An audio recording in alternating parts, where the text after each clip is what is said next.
This is a story about a boy who has nothing. Not a single thing. One day, he woke up from his tired sleep, straight from the womb. What? He was a freshly born fawn in a world that didn't make any sense to him, until his eyes met the one thing that would change his life forever.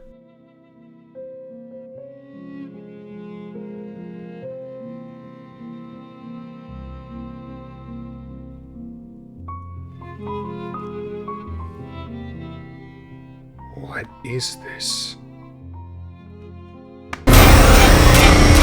Then I became an introvert. Video games, am I right? I mean, what else could you possibly want in life? Sure, they only provide entertainment instead of daily income or partner-based camaraderie, but look, this red Italian jumps and this blue pest runs. I don't regret anything I've ever done.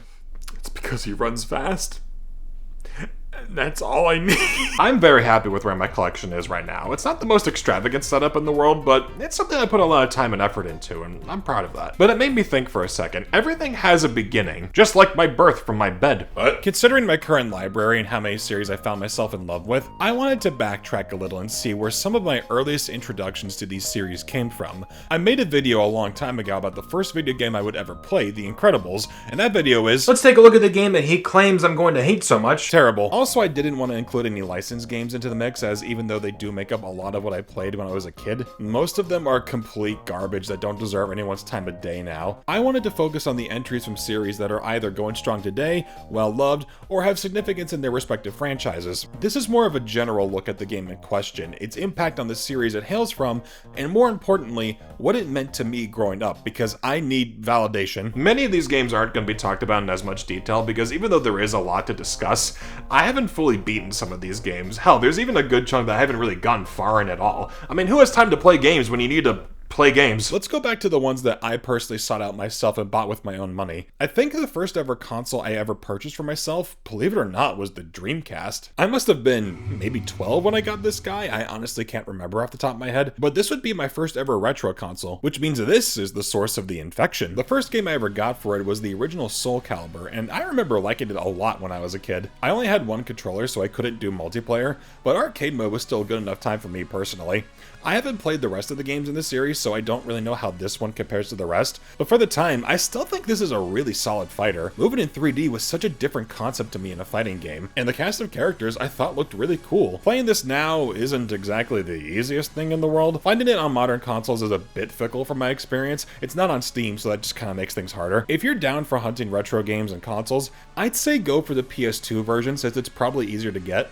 But if you like the Dreamcast, you should add this to your collection. The combat's smooth, the idea of a 3D fighter was really novel, the characters are fun.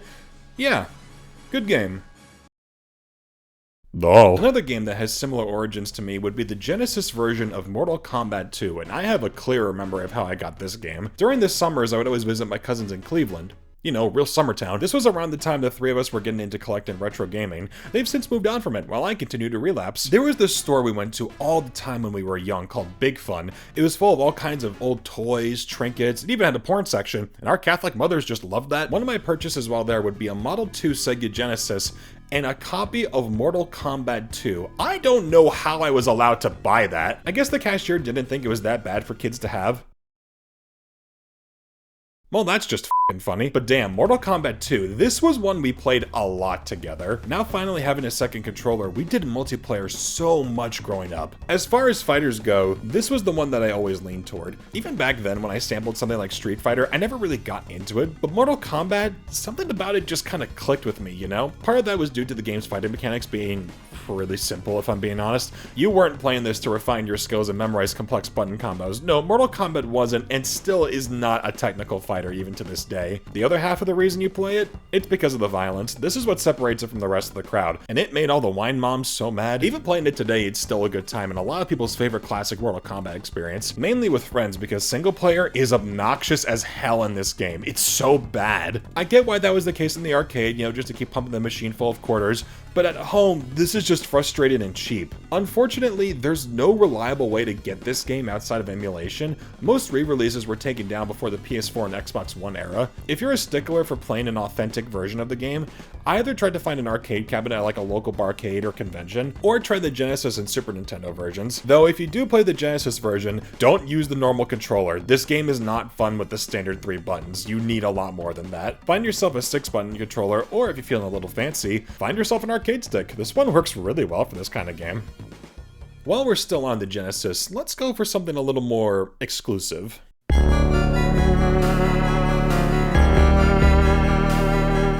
This one is a real gem, Castlevania Bloodlines. I remember asking for this as a Christmas gift when I was a kid. In fact, this might be the first ever retro game I was ever gifted. Hang that one up on the fridge. This more or less acted as a companion piece to Super Castlevania 4 on the SNES, but this time on the Genesis, and way more violent. I kind of forgot how much blood and gore is in this game. I mean, I know it's in the title, but even for this series, I can imagine it would be quite a shock for some people. The game as a whole is as classic as Castlevania gets, and that involves all the bullshit. I like this series, but if hard games aren't your thing, don't even attempt to play this. They were built to be hard and they do not let up. Even games that are easier by comparison are still harder than you would expect them to be. Bloodlines is still a really fun time. I never beat it when I was young, but I hope to fix that one day. It looks really good for a Genesis game. The vibrant colors, varied locales. Honestly, I prefer the art style in this game to most from the classic lineup. If you like this series or this type of game, it's a really fun time. It was hard to get for a while. This came out towards the latter half of the Genesis's life, so copies were a bit expensive to find, but you can play now in the Switch Online expansion pack, and it's on a bunch of Castlevania collections, so it's not really a problem hunting this game down anymore. One series that fits a similar stature of games whose company can't seem to do anything with would be Mega Man. Now this is a series that holds a special place in my heart. For those who've been here since the beginning, all 3 of you, you know that some of my first videos were Let's Plays on the old Mega Man games. Don't bother looking these up even for a cheap laugh, they've long been privated. Even if you wanted to listen to a mid-puberty 15-year-old try to sound cool and professional. Spikes in Mega Man are instant death, so you gotta be careful not to touch them. Yeah, and if you jump too high, you're gonna jump into them.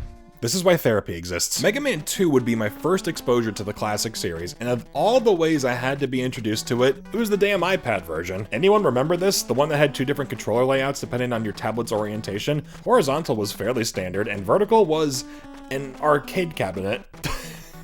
Yeah, you know, Mega Man, my favorite arcade character next to Mario. Are you f***ing kidding me? I don't think that was there last time. This version has long since been delisted, and for good reason. Playing Mega Man on a touchpad of all things was just all levels of wrong. My first introduction to him on consoles would be this right here, the Mega Man Anniversary Collection. I'm gonna talk about this as sort of one all-encompassing game, since I've played and beaten most of the games on here. 2, 3, 6, and 7 are all games that I did those old videos on. I couldn't tell you why exactly, but those were the ones I had heard the most about. Mega Man 2, even to this day, is still such a fun time. I know it's common knowledge that 2 is one of, if not the best game in the classic lineup, but that doesn't change the fact that it is. I'm a bad writer. There's no other word to describe 2 other than just fun. It's challenging but almost never cheap. The levels are fast-paced, the weapons you get are really fun, the music is fantastic. Yeah, real mystery why I gravitated towards this one, huh? I enjoyed it so much that when I was recording footage for this video, I meant to play only a little bit, but I had so much fun that I ended up sitting there beating the entire thing. This game is just non-stop and paced so well. It helps that if you know what you're doing, the game is more or less an hour long, but that doesn't keep it from being pure fun to just load up every once in a while. The same cannot be said for 3 when I played that. I tried to do the same thing here, but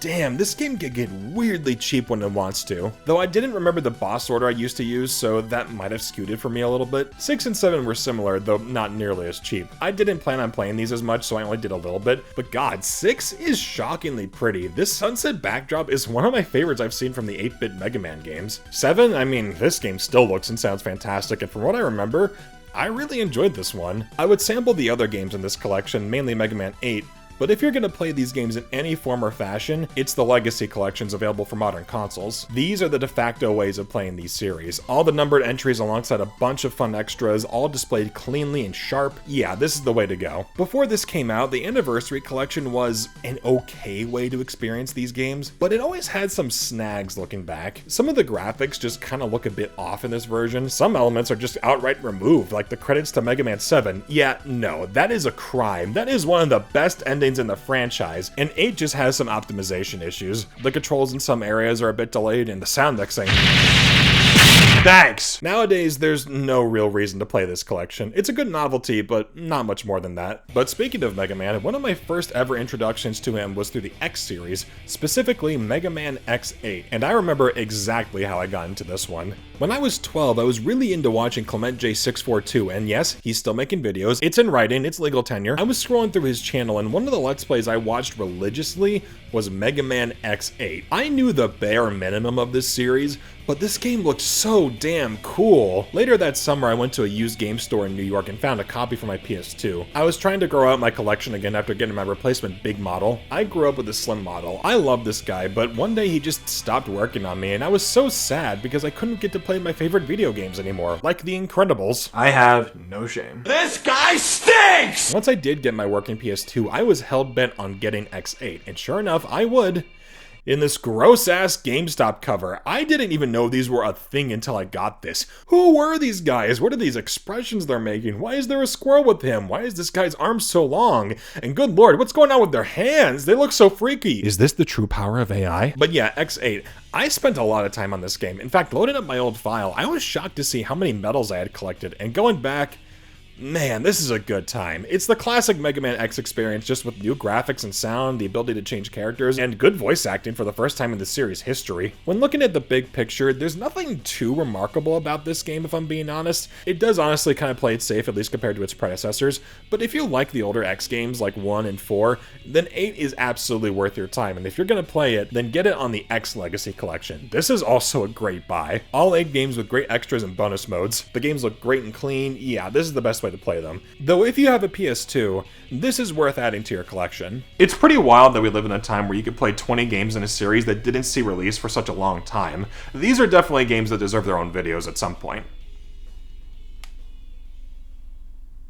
Why do I always want to talk about blue characters? Hello everybody and welcome back to my review of Blue's Clues. Today we're going to discuss how classic blue has better level design than modern blue, and green eyes. Since we're in the PS2 era, one genre that was particularly bouncing during this time was the RPG. Yeah, I know, it's not every day you see someone who looks like me and plays the kind of games he plays walk up to someone and go, Hi, I like JRPGs. And one of those series that made its rounds was Final Fantasy. I'd argue this was sort of their prime era, from 7 to 10, at least as far as how the games were originally designed. Don't get your hopes up though, because even to this day, I still have yet to finish a Final Fantasy game. Now that I think about it, I have yet to get far in any of them. That's the strange thing to me, because I have a ton of respect for the franchise. In fact, I own a physical copy of almost every numbered entry in this series on their original console. I even own a ton of the re-releases for them as well as the spin-offs. I have 10 and 10-2 remastered. I have the pixel remasters of 1 through 6 alongside HD versions of 7 and 9. I own 7 Remake. Yeah, I couldn't tell you why exactly I haven't gotten super far in this series, but I think I might have just overwhelmed myself a bit. But to go back to my first one, this would be a gift from my best friend Mohammed. Now there's someone who adores Final Fantasy. His videos on the channel do a great job showcasing why. I want to say for my birthday, he would gift me the PS1 copies of Final Fantasy Origins and Final Fantasy IX. Again, I didn't get far in this one, but I do remember at least playing it. I think a part of why I didn't get far in this one is because I played it from my PS2, but to save PS1 games, you need a PS1 memory card, which I didn't own at the time. No, you can't mix and match them. I'll never understand that. But I think that's why I didn't continue past the opening section, which is a real shame because sampling it again for this video makes me realize I need to play this. The opening section of this game is so full of life and charming as hell. I love the characters, Zidane, Garnet, Vivi, Steiner. These are all such lovable characters. The world, at least for the opening section, was so fun to explore. I enjoyed the turn-based combat, again for as little as I did play it. The graphics are shockingly better than I expected for PS1. It's not pushing the system to its limits or anything, but compared to how 7 looked, especially with the modern re-releases, this is a real jump in quality. The music, I mean, that kind of goes without saying, it's fantastic. It's fantastic in literally almost every game in this franchise. Really, this is just a game I need to sit down and fully experience. From what I've read, the best way to play it now is on PC, so that kind of goes without saying. The original PlayStation version isn't a bad option, but damn, those load times in and out of battles can get kind of obnoxious. But yeah, while this was probably my first glimpse into the world of Square and Final Fantasy, there is another game that helped me fully dive into it.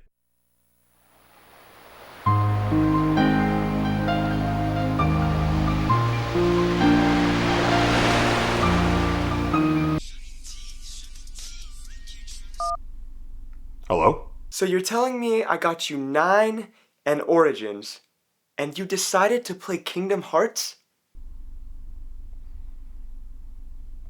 Well, hi to you too. Where the hell do I even start with this? Kingdom Hearts is still one of the wildest series that's ever been conceived. A crossover between the world of Final Fantasy and Disney. Where's the Elder Scrolls DreamWorks crossover? This is something that's been an internet phenomenon for years. Keeping the gameplay out of the loop, Kingdom Hearts has always been known for its absolutely batshit insane stories, or at least in which the ways its stories are told. There's plenty to go into whenever I decide to make dedicated videos about the series, but I wanted to mention why I have an emotional attachment to this series, and this game especially. I think I sampled it with the 1.5 release on the PS3, but I didn't play much past the opening. But come March of 2021, I introduced my fiance to these games. She's a huge Disney fan, and I figured this would be a fun thing for us to experience together. And when we started playing, we adored it. We loved experiencing these worlds, fighting the Heartless, getting a glimpse into how insane the plots in this series could get. From that point, we made it a mission to play every game in this series together, and we've done just that. Experiencing this franchise chapter by chapter was honestly one of our biggest bonding moments. We're in the middle of cleanup for 3 right now, and just seeing how far the series has come from its origins is really kind of a magical experience. So Em, if you're watching this, assuming I'm not forcing you to watch it, thank you for experiencing these games with me, and so many other games we've played together. Can't wait for us to play Kingdom Hearts 4 when we enter the old folks' home, because it's not coming out anytime soon. While there will always be that emotional bias, looking at the game on its own, yeah, it's definitely the first Kingdom Hearts game. This one is tough to judge since it was the one that laid down the foundation for the series, but after playing almost every other game in this franchise, going back to 1 was a bit rough. Sora's controls in this game are shockingly stiff and heavy, and his combat early on is beyond basic. It does get more interesting, but that's unfortunately a problem with this game.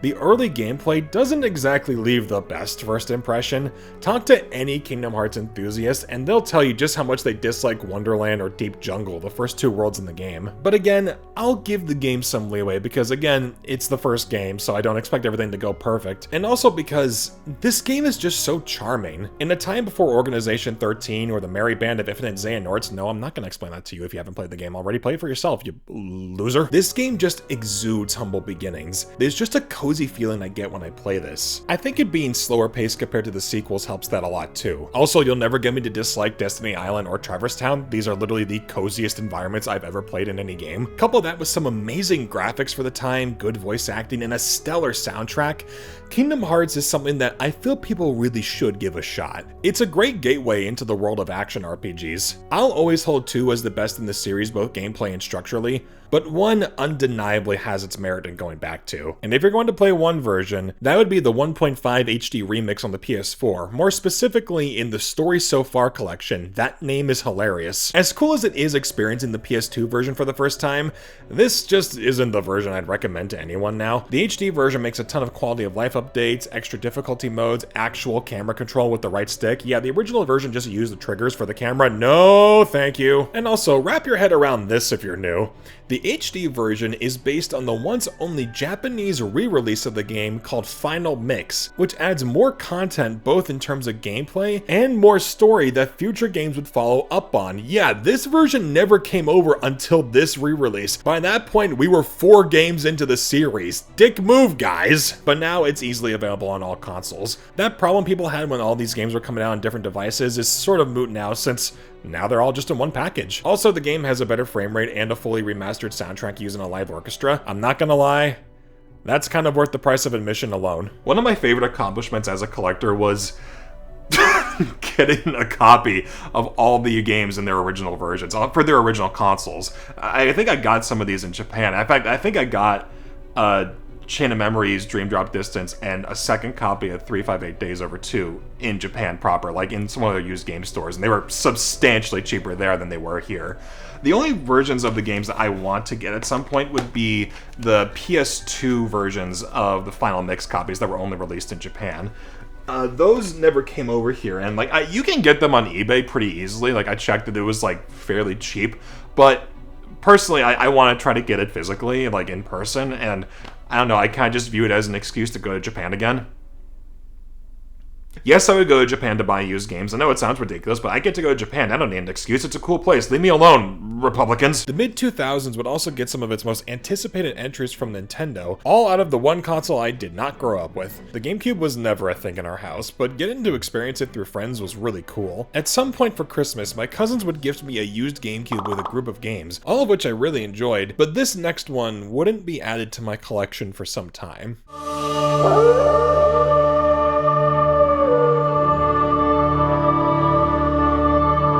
The Legend of Zelda: Twilight Princess. This might hold a candle for the most anticipated game of the decade. After an amazing reveal at E3, several delays, and announcing it would be a launch title for Nintendo's next system, the Wii, the excitement was absolutely off the chain, and with all that hype around it, it only makes sense that I never finished it. Yes. You are really yanking my chain here. Twilight Princess is a game that I actually have made a lot of progress in.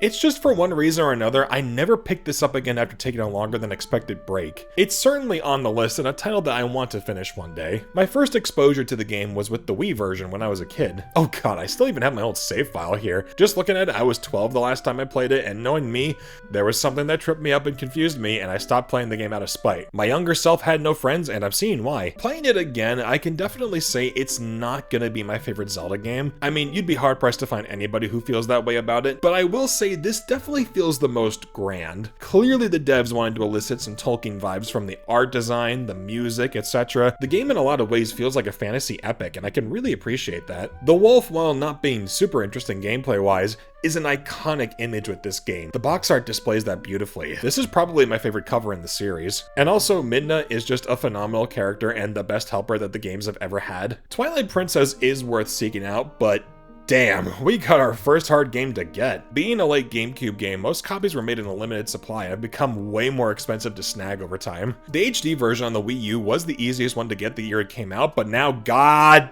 damn, it's somehow more expensive than the GameCube version. How does that even happen? Now, naturally, that would mean that the Wii version would be your best bet, and financially it is. It's to this day the cheapest version of the game.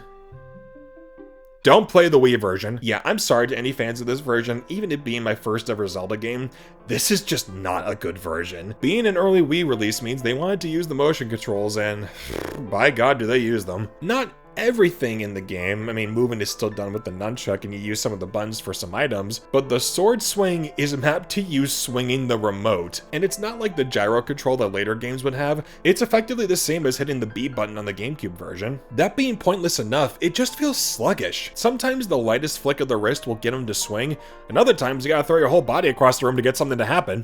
Aiming with the pointer is a nice bonus, but it's not enough to save this for me. Lastly, and this is a personal thing, Link has always been left-handed in the games, and that is the case for Twilight Princess on GameCube, but not the Wii. Since most of the population are right-handed, they had to make Link right-handed so it seemed more natural, and instead of putting the sword in his other hand or swapping the model, the entire game was horizontally flipped. I never would have expected to see such a scrappy move to pull what otherwise could have been a bigger issue. That being said, muscle memory is a bit rough since everything is now on the opposite side of the screen, and this is definitely more of a me issue.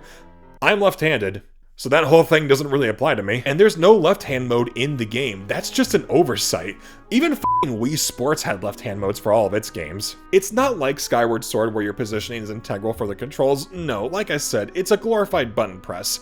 It just kind of makes things a little weird from the player's point of view. If you had to get any version of this game, I genuinely would get the HD version. The cleaner visuals, the quality of life updates, the extra content, it's easily the best version of the game, but not triple digits worth. I'd say either wait for when this and Wind Waker HD finally come to the Switch, or if you want to blur the line of legality, buy a Wii copy and then emulate the GameCube version on Dolphin. I know Nintendo hates this practice, but I mean, like, offer your damn games on your successful consoles. Look at these stats, this is hilarious. But even though this was my first Zelda game, the first Zelda game I would ever beat is probably not that surprising.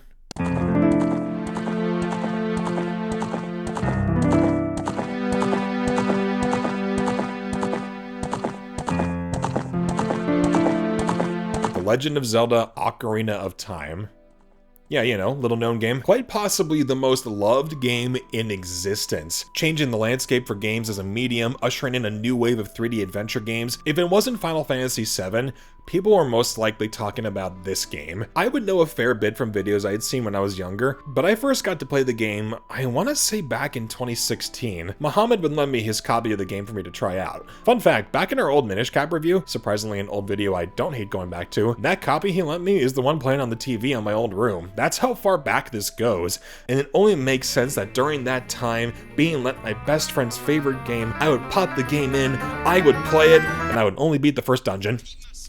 Yeah, You're next. that's fair. Okay, I didn't want to keep the game from him forever, and I would end up getting my own copy later on. This is one that I'll go into more detail in its own dedicated video, because Ocarina of Time is beloved for a reason. It's a really solid game that laid down the foundation for the rest of the franchise. Nowadays, it's a bit antiquated. Even for N64, this game never really looked that great.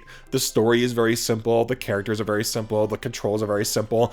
In essence, by today's standards, it's a very simple game, but that doesn't change the legacy it has. It made me a fan of the series when for a long time I never would have given it much mind. Playing this nowadays is extremely easy. You got a Switch, you got the expansion pass, there you go. This is usually in the shuffle whenever a bunch of N64 games get re-released. Though if you want a version that's technically not legal but really freaking good, there is a dedicated fan-made PC version. I haven't played it, but from what I've seen, it's really impressive what's been done to this game. I mean, my god, the mod scene alone, Jesus Christ, this is just absolutely insane. However, if you want an authentic version to play that, in my opinion, is the definitive version, that would be the 3DS remake, Ocarina of Time 3D. This would end up being the version I beat the game on. Literally from every single aspect, this game has been improved. The frame rate isn't a choppy mess anymore, the graphics are really pretty, the controls a lot smoother. Really, this is just taking the same base game that's already pretty great and just cleaning the hell out of it. This is a fantastic one to get if you have a 3DS. Though in all honesty, the game is so good as is,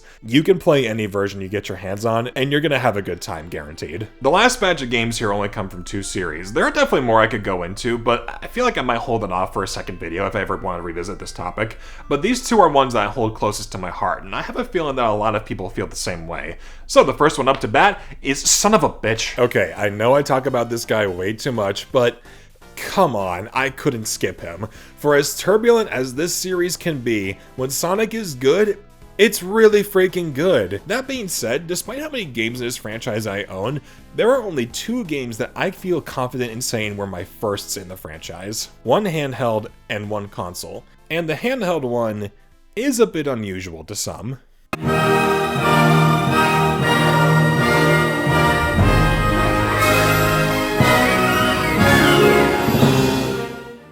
Yeah, of all the handheld games to start, it wasn't Advanced, it wasn't Rush, it was Sonic Colors DS as one of my first ever Sonic games, and I remember exactly how I got this. I think around my 11th birthday I saw commercials for the Wii version, and I was the target age for this. Very colorful, bouncy, fun, it was on the Wii. I mean, anything on that console appealed to kids. I would ask my mom for the game for my birthday, and when I opened up my present, I was treated to the DS version instead. I didn't even know there was a version of the handheld until then, so I guess my mom just found it and assumed that was it. I mean, not that I was complaining, because I had a DS and any new game for it was just awesome. But then again, I did really want the Wii version.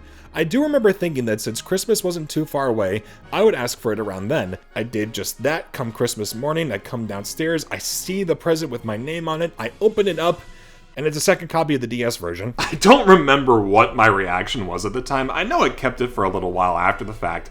I think I might have just felt guilty that my mom bought a second copy of the game and I didn't want her to feel bad about it. I think at some point I would gift that second copy to one of my cousins a few months later. I genuinely can't remember off the top of my head. I wouldn't be mad about it at all, because a little while later I would save up enough money to get the Wii version for myself. But the DS version, this would end up being one of my first introductions into the world of Sonic. And honestly, as far as first experiences go, this is one of the best entry points in the series. I'm dead serious. If you've ever played the other 2 Sonic Rush games, this is basically the third game in almost every aspect. The boost gameplay in 2D is probably at its best here with all Sonic's abilities you would get in later games. The Wisp power-ups are just as fun to mess around with here as they are in the console version. And honestly, I'd argue that the overall structure of the game is better than the Wii version. That one had 6 acts a stage and only 2 of them felt like real full levels, with the rest either being really basic or extremely short. This This one's got 2 full acts per zone with a handful of optional side missions, which are pretty fun. Really, if you've played the Wii version in any form or fashion, the DS one is just as good in my opinion. There's no fluff, it's straight to the point. I mean, you'll blast through this in no time. Couple that with all the same qualities that base Sonic Colors has, like the colorful environments and the amazing soundtrack, then you've got a very solid time here. If you've still got a DS or 3DS, this is a great one to add to your collection. Same with the other Rush games, those are real fun too. But while this was one of my first Sonic games, it wasn't really my first full Sonic game. Many people have the experience of saying Sonic 2 was their first, or Adventure 2 was their first, both extremely influential games in the series for different reasons. My first console Sonic game could also be considered just as impactful, and it's one that's always brought up in conversation. That game, of course, being, god damn it. Yeah, I don't know how I remained a fan of this series with this as my first real introduction to it. Not only this game, but the worst version on the PS3. It is baffling to me looking back and trying to understand why the hell I wanted this game and why I played it for so long. Yeah, I didn't stop playing this game whenever stupid shit happened. I kept pushing, wanting to beat it. The only person I could think that would enjoy this game that much is someone who had really bad taste. We found our suspect. Let me paint a picture for you. It's the late 2000s, and I find myself browsing YouTube, a time before people posted videos of themselves walking through forests. And one day, I stumble upon a video that says Sonic the Hedgehog cutscenes. I sat down, I watched them, and I couldn't stop. I genuinely had never seen anything like this in a game before. Anything like this. Perfection. Keep in mind, the only games I ever played up to that point were garbage licensed games and really basic shovelware. My early collection did not have an ounce of quality anywhere, so seeing something that looked like an intense story, cool looking characters, even though it was bad, it was kind of my first exposure to something like this. So I asked if I could get it when I found it at a Best Buy. It was choosing between this or Unleashed on the Wii, and even though I thought that cover looked awesome, I wanted to play this game, and I sure played it alright. I even beat it when I was a kid. Yes, I experienced all the same bullshit that everyone else did when they played this game. Falling off the ramp in Wave Ocean, the silver boss fight, Shadow's Kingdom Valley, the damn ball puzzle. I struggled with all of these things, and instead of thinking that there was something wrong with the game, I just assumed I was bad at it. Yeah, I thought that I was the one messing up and needed to get better. That Irish guilt runs deep. I kept playing it until I thought I was getting better. I was beating levels. I completed the stories. I beat the final boss. Yeah, I thought I had gotten good at this game. But what I failed to realize at the time was that there was no such thing as getting good at this game. There was only working around its own bullshit. If you ever meet anyone who says this game was good and misunderstood from day one, they've got the biggest pair of rose-tinted glasses, and they're nowhere near as good as my actual rose glasses. Allergies. Believe you me, I was there. I am of that age group who grew up with this game and liked it, and was also confused as to why other people didn't like it. I get it, I really do. I couldn't understand why people said this was one of the worst games ever made. And then I played better games. Better Sonic games. I played Generations not too long after this, alongside other games in the series that I was interested in collecting. And after seeing all that, it finally hit me.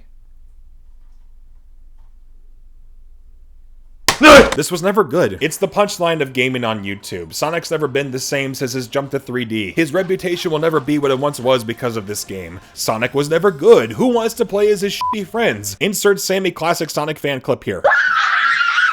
We get it. There's no shortage of angry videos talking about this game. It's been beaten to death. Now with that said, Is this one of the worst games ever made? No. It never was. I mean, it's not good, but like, have you ever played Superman 64? Or Bubsy 3D? Or Big Rigs? Or that f***ing Gollum game? Yeah, there's a lot here that doesn't work. The controls are bad, the game is buggy, there's no cohesion to how the characters play, the bosses are bad, the story is dumb, yada yada yada. So why is it that we go back to this one so much? Why do so many fans feel the need to jump to this game's defense? You want my honest opinion?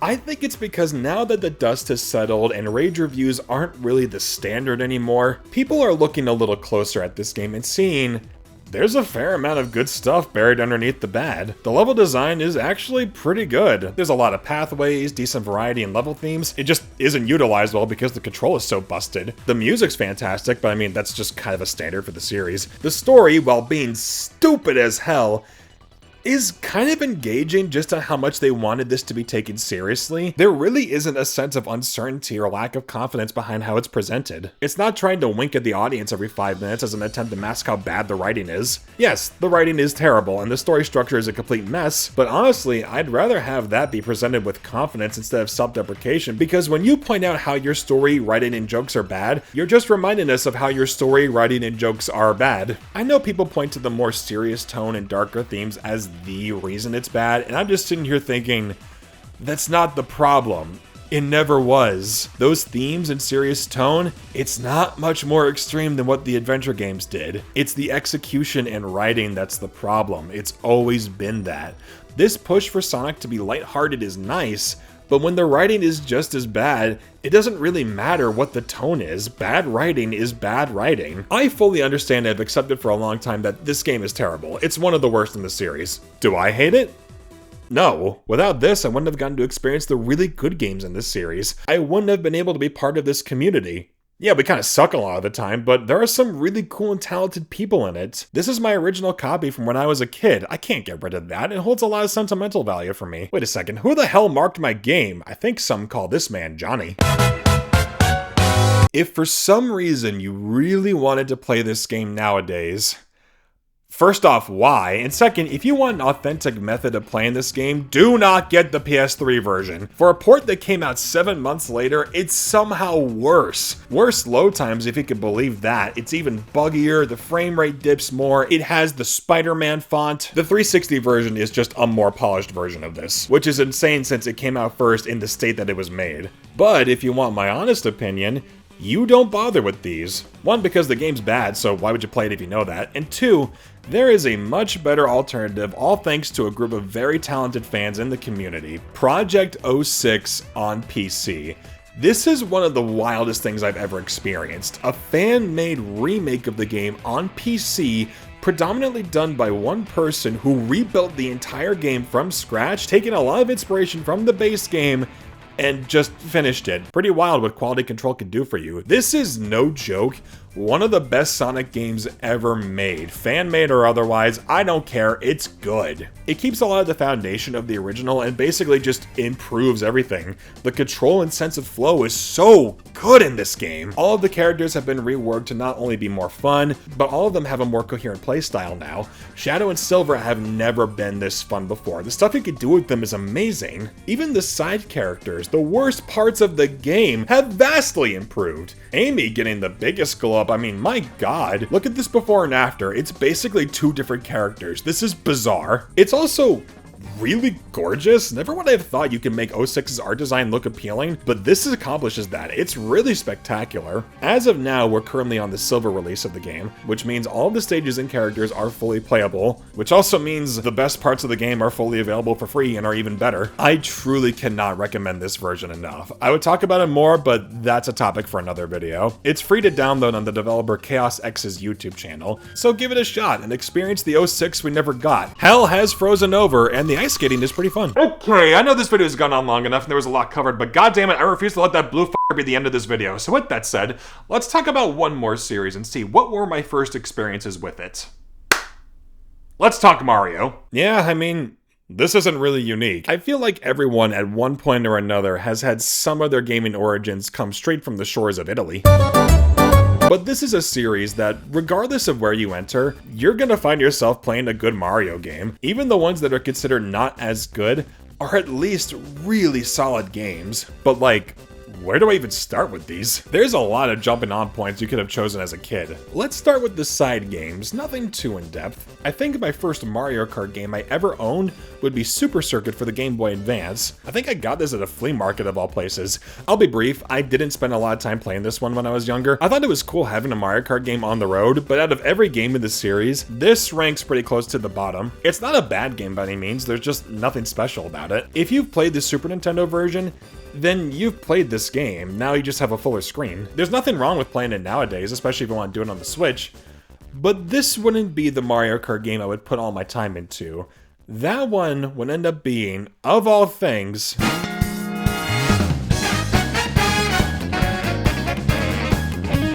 yeah, I was a bit of a late bloomer on this one. How the hell did I not really own a Mario Kart game until 8? Well, there actually is a reason for that. You see, I always sampled Mario Kart from friends and family. I always knew someone who had it and we would play it together, but I never ended up buying one for myself until Mario Kart 8 on the Wii U. Again, to some that might sound crazy. How could I have never played Double Dash? Well, I didn't grow up with a GameCube. Well, how about Wii? Well, my friends had that game and I always played it at their house. I was never really interested in playing it by myself. Well, what about DS or 7? Shut up! Keep in mind, and this might throw some of you off, Mario Kart 8 came out in 2014. This is over 10 years old. Take that, millennials, y'all are senile. Also, by that point, I was 14 and had saved up enough money by doing chores and from holidays. When I saw the trailers, I knew I needed this game. I pre-ordered it at GameStop, picked it up when it was released, and proceeded to make this my most played game on the system. Mario Kart 8, genuinely, is probably the best game on the Wii U. I'm not kidding. For a system that had such a whatever library and shoestrung gimmick, this was the first game to be released that made people say, okay, I might buy the console for this. I mean, it didn't help much, but, you know, it's better than nothing. But to this day, this is easily just the best Mario Kart game, no question. I played it religiously when I was younger. Until Smash Bros came out, this would be the go-to game me and my cousins would always play together. That being said, compared to other Mario Kart games, this doesn't really change the landscape in any way one would find meaningful. The big draw they were pushing for was the inclusion of anti-gravity, which didn't really impact the gameplay. I think they figured it'd be seen as something like the bikes, underwater, or gliding sections from previous games, but this just looks more cool than actively changes anything. Single player also doesn't really add a ton, but to be fair, that's been the case for most games in the series. If you weren't playing co-op, you were racing online, which was so much fun back then. Also, let's just appreciate how absolutely gorgeous this game is, even being 10 years old. This is one of the best looking games Nintendo's ever released. The tracks are fun, the characters are fun, the music is incredible. This is just plain as hell fun, nothing more. For a time, I would say that this was the only reason to even consider getting a Wii U, but that's not the case now that we have the deluxe version for the Switch. Yeah, how do you make the game better? You put it on the console people want. Deluxe is basically the same game again, just with more stuff. There's more characters, more parts to customize your carts, all the DLC tracks in the Wii U version is available right at launch, and to add on top of that, this version has its very own DLC with the booster course, now effectively doubling the entire size of the game. There are now 96 tracks to play. That is amazing. Not all the tracks are great, but God, with this, there's almost no reason to go play the older games in the series. These already make the Wii U version obsolete, but there was one thing they showed off at launch that made this the automatic buy. There was an actual battle mode. Battle mode has been a staple in the series ever since the beginning, and the Wii U game had something called battle mode, but this ain't a mode I'd want to battle in. You had balloon battle as your only game type, and instead of dedicated arenas like the old games, they had you play on the tracks. Yes, not sectioned off areas. The full race course was your arena. Who thought this was a good idea? These maps are massive. It's so hard to find anybody. It's not fun. It's boring. Thankfully, Deluxe brings in a completely revamped battle mode with 8 completely original arenas to play on that are all great fun, alongside bringing back other battle modes like Coin Runners, Shine Thief, Bob-omb Blast, and a new one exclusive to this game called Renegade Roundup that basically acts as a game of cops and robbers. This mode's awesome and something that really should have been in the Wii U game from the get-go. With all that said, the Wii U version is still a great game across the board, but with Deluxe, there's no reason to go back to it. This right here is the definitive Mario Kart experience. But what about platformers? Where did I begin with that in the series? I think the first Mario game I ever owned in some fashion would end up being Mario 64 DS. I never beat this game growing up, nor did I ever really know it was a remake. I just thought it was a game for the DS. I was 4, leave me alone. I played a lot of it, but didn't really progress. I would hop in a stage and just kind of screw around. I've since beaten the game and have a lot to say about it, but again, I think I'm going to save that for its own dedicated review later down the road. Another game that falls in this category would actually be Galaxy 2. This would be my introduction to the Mario Galaxy games, and God, I adore these two. These are some of the best games in the franchise. Gorgeous graphics and music, fun levels, amazing controls, the gravity is just so much fun to mess around with. Again, I'll save the details for later on because I don't think think I ever actually beat Galaxy 2 when I was a kid. I've beaten it since then 100%, but I think I only got so far when I was young, and my memory of playing this is admittedly a little fuzzy. There was one game that I beat when I was a kid, and it's one that I think fully introduced a lot of us into the world of Super Mario.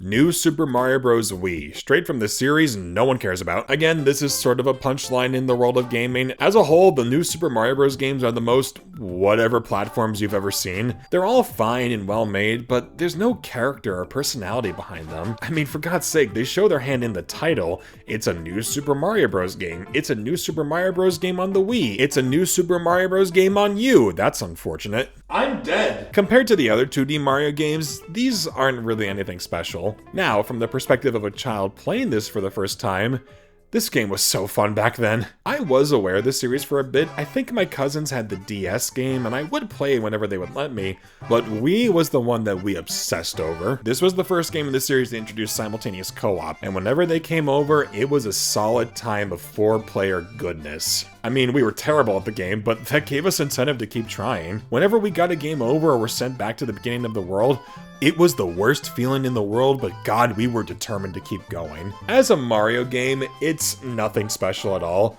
but I was the perfect age for this, and it really does give a good idea as to what you can expect from a Mario game. It doesn't show off a ton of stuff, but you can always expect good platforming fun as a bare minimum. I think people look on this one more negatively because the games that came out for the 3DS and Wii U were even more generic, way more derivative, and both came out in the same year. It did feel like this was turning into the standard for Mario, and it was becoming very boring very fast. But that being said, Wii, in context of when it came out, who it was marketed towards, and the system it was on, I still think it's a solid time. It's my personal favorite of the new series. It's by no means one of my favorite 2D Mario games. I'd rather play 3, World, or especially Wonder if given the chance. But this one holds a lot of nostalgic value for me. Getting to the final boss with that admittedly really good music playing and the giant scary Bowser chasing you, and finally beating it after what felt like forever, it was one of my favorite memories in gaming as a kid. In general, if you are curious about this game, give it a shot. Really, if you play one, you sort of play them all, but this one means a little more to me personally, and I refuse to recommend the Switch version of U because it's $60 for some reason, and in many ways is the worst version. How does that even happen? But honestly, if you want more fun with this game, play it with friends. I actually had the opportunity to play with a couple of friends on my birthday recently, and by God, we were having just a ton of fun. It helped that one of them was a little tipsy. Why is she still crying?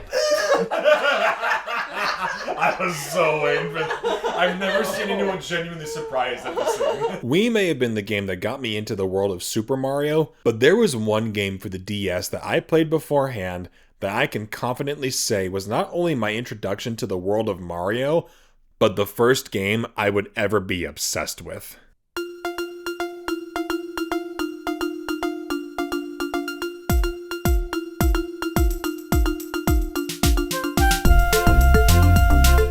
This is it. My favorite game of all time. I'm not joking. Mario and Luigi Bowser's Inside Story is what I'd like to equate to a core memory. This game was one that I played so much when I was a kid, and it was made even funnier because I definitely sucked at it. This would officially be my first ever JRPG, and I just barely understood how it worked. I see enemy, I touch enemy, we take turns fighting. I basically played these games. I got this for Christmas of 2009, so I've more or less been playing it since it came out. I couldn't tell you what exactly about it appealed to me. Maybe it was the colorful graphics, maybe it was the bouncy music, maybe I was secretly born to like RPGs, but I think I just liked the concept when I heard it. Mario and Luigi traveling inside of Bowser, helping him on his journey without him even knowing. That is such a clever and unique idea. Exploring the inside of Bowser was so cool, and having what you did give the guy more movement abilities and stronger attacks just felt so rewarding. I remember playing this everywhere I could go, on car rides, at my grandparents', at school, you named it, I was likely playing the game there. The further I got and the more I leveled up each character, the more I unlocked new areas of the world, the more I experienced a genuinely really cool story, I was mesmerized. I was so amped up when I got to the final boss. and admittedly couldn't beat it for the longest time when I was young. I didn't really understand how leveling up worked, so I was severely underleveled for this, which is really funny because this game, by all accounts, is really easy. Every Mario RPG is really beginner friendly to some extent. None of them ever get as in-depth as more dedicated RPG series, but that doesn't change the fact that they, as well as this game, are fantastic at what they do. I didn't even know this was the third game in a series when I played it, so the shock I discovered when there was not only older games like it, but ones coming out soon on the 3DS was amazing to me. And while I've enjoyed what I played, Bowser's Inside Story still takes the cake. I love the art in this game. It's one of my favorite looking games on the DS. The writing is so damn funny throughout, especially with Bowser. He's just a big lovable goof who wants his castle back. Fawful is a great villain, both being threatening while also being extremely entertaining. The music, I can't even begin to describe how much I adore the soundtrack. Yoko Shimomura might hold a spot as my favorite video game composer. The work she's done for the Mario RPGs and Kingdom Hearts is some form of black magic. It's all wonderful, bouncy, and at times epic as hell. There is a lot I can go into with this game. I love it that much. Is it the best RPG ever? No. Compared to others, it's very by the books and simple, and the plot, while entertaining, is not deep at all. But like, is that really what you want with this premise and these characters? Yes, it's a gateway RPG, but even those who have extensive knowledge in the genre can still find something great about this. If you haven't played this before, hunt it down. I'm serious, I think it's that good it's worth searching for. If you still have a DS or a 3DS, then play it on that. And speaking of that, what about the dedicated remake for the 3DS? This version is fine, but like, why fix what wasn't broken? You could already play the original on here. While it is really pretty and the remixes are good, there's just something kind of lost here. It doesn't feel as charming, and playing it just isn't as much fun. It feels a lot slower and sluggish, not to an unbearable degree, but if you've ever played both back to back, then you'd know what I'm talking about. To all those who grew up playing this game, I hope it means just as much to you as it does to me. And if you're a fan like me, you know the utter heartbreak of learning that the developer Alpha Dream shut down after the Bowser's Inside Story remake came out. I genuinely thought this series was dead in the water, but when I saw the trailer for the new game Mario and Luigi Brothership, I honestly welled up. I almost started to cry. I went right back to being that same 9-year-old boy playing this series all over again. It's one that I genuinely cannot wait for. And for this game, I'm very happy to say that this was one of my gaming firsts. Well, that was a lot of self-indulgence. To anyone who remembers some of their first video game experiences, let me know what they are. I mean, I genuinely hope you remember them as fondly as I do mine. I honestly wasn't expecting the video to be this long when I thought of it. I mean, I just thought I'd make a list of some games and talk about them. But the more I thought about it, the more, like, the longer the list got, and the more I had to talk about, and at some point I was like, okay, I need to, like, section this off, because, like, this isn't even the full list. I have, like, way more games that I have, like, listed down that could be contenders for this that just simply didn't make the cut for this video. Maybe at some point I could do a follow-up if anyone's ever interested. I probably won't do that for a while, though, because, I mean, there's only so many firsts I could talk about before it would get boring. Like, this is my first Triple H action figure. They even gave the plastic steroids.